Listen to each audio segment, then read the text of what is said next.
सरकार ने गुरु रविदास जयंती के उपलक्ष्य में 12 फरवरी 2025 को सार्वजनिक अवकाश घोषित किया है। सरकारी कार्यालय, स्वायत्त निकाय और सार्वजनिक उपक्रम बंद रहेंगे।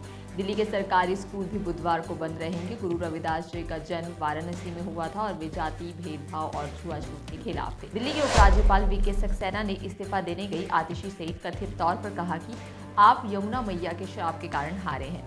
एलजी ने आतिशी से कहा कि मैंने केजरीवाल को यमुना के श्राप के बारे में चेतावनी दी थी। दिल्ली चुनाव नतीजों के बाद सुप्रीम कोर्ट ने चुनाव आयोग को बड़ा आदेश दिया है। सुप्रीम कोर्ट ने साफ कहा कि मतदान खत्म होने के बाद ईवीएम का डेटा सुरक्षित रखा जाए, इसका डेटा डिलीट ना किया जाए। इतना ही नहीं, सर्वोच्च अदालत ने चुनाव आयोग से ये भी पूछा कि वोटिंग के बाद इलेक्ट्रॉनिक वोटिंग मशीन को कैसे रखा जाता है, इसका पूरा प्रोसेस बताएं। सुप्रीम कोर्ट में एक याचिका दाखिल की गई है जिसमें ईवीएम को लेकर सवाल उठाए गए हैं। दावा किया गया है कि मतगणना के बाद ईवीएम का डेटा हटा दिया जाता है, जबकि ऐसा नहीं होना चाहिए। इसे बचाकर रखा जाना चाहिए ताकि जब जरूरत हो तो इसका इस्तेमाल किया जा सके। वित्त मंत्री निर्मला सीतारमण ने केंद्रीय बजट 2025-26 पर सामान्य चर्चा का लोकसभा में जवाब दिया। उन्होंने कहा कि कृषि, एमएसएमई, निवेश और निर्यात को ग्रोथ इंजन बनाने के साथ गाँवों में समृद्धि लाने पर सरकार जोर दे रही है। वित्त मंत्री ने कहा कि बजट का फोकस गरीब, युवा, अन्नदाता और नारी पर है। इसका आधार नई योजनाओं और सुधारों को प्रस्तुत करना था। प्रधानमंत्री नरेंद्र मोदी ने ट्वीट किया, पेरिस में यादगार स्वागत। ठंड के मौसम ने भी भारतीय समुदाय को आज शाम अपना स्नेह दिखाने से नहीं रोका।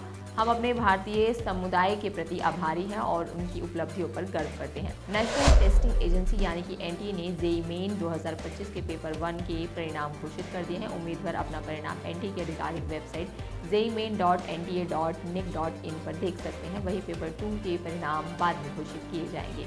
महाराष्ट्र साइबर सेल ने इंडियाज गॉट लेटेंट शो के खिलाफ एफआईआर दर्ज की है। इस मामले में 30 से ज्यादा लोगों पर कार्रवाई की गई है, जिसमें गेस्ट, होस्ट और एपिसोड 1 से 6 तक के सभी प्रतिभागी शामिल हैं। एफआईआर में एपिसोड में दिखाए गए कंटेंट को लेकर भी कई धाराओं के तहत मामला दर्ज किया गया है। पुलिस और साइबर सेल मामले की गहन जांच कर रहे हैं। अखिल भारतीय सिने वर्कर्स एसोसिएशन ने केंद्रीय गृह मंत्री अमित शाह और सूचना एवं प्रसारण मंत्री अश्विनी वैष्णव को पत्र लिखकर YouTube show India's got latent पर प्रतिबंध लगाने की मांग की है। संगठन ने शो के निर्माताओं के खिलाफ कानूनी कार्रवाई करने की भी अपील की है। अखिल भारतीय सिने वर्कर एसोसिएशन का कहना है कि यह शो आपत्तिजनक सामग्री प्रसारित कर रहा है, जिससे समाज में गलत संदेश जा सकता है। इस मुद्दे पर सरकार की ओर से अब तक कोई आधिकारिक प्रतिक्रिया नहीं आई है, लेकिन इस पत्र के बाद मामले ने तूल पकड़ लिया है। अगला एआई समिट भारत में होगा। पीएम मोदी ने पेरिस एआई समिट में कहा कि भारत को अगले एआई शिखर सम्मेलन की मेजबानी करने में खुशी होगी। माना जा रहा है कि भारत में एआई समिट नवंबर 2025 से जनवरी 2026 के बीच की स्थिति में हो सकता है। पहली बार इस समिट का आयोजन 2023 में ब्रिटेन में हुआ था। बजट सत्र के 8वें दिन संसद में सपा सांसद अखिलेश यादव ने अमेरिका से डिपोर्ट किए गए प्रवासियों का मुद्दा उठाया। इसके साथ महाकुंभ में लगे जाम पर भी सरकार को घेरा। उन्होंने पीएम के विदेश दौरे पर कहा कि पिछली बार हीरा लेकर गए थे, इस बार तोहफे के तौर पर सोने की जंजीर ले जाना चाहिए। इन तमाम खबरों पर क्या कहना है आपका, हमें कमेंट बॉक्स में जरूर बताएं। बाकी तरह की और तमाम जानकारी के लिए आप बने रहिए द फ्रीडम न्यूज़ के साथ।